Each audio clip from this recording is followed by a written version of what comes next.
Ayan, luto na ang ating adobong batong na may corned beef. Ang sarap nito. Ayan.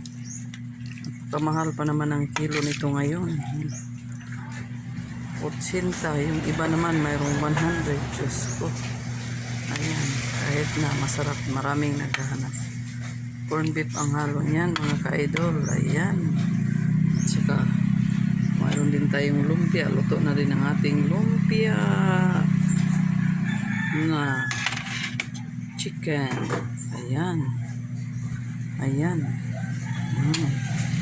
So, ang ating ulam na luto na, mga kamamshi. Ayan. Ang sarap. Ano pang hinintay nyo? Kainan na. Kaya huwag niyong kalimutan mag-iwan ng bakas kung nagustuhan mo ang aking video. Salamat sa inyong panunood. Babu, magandang umaga.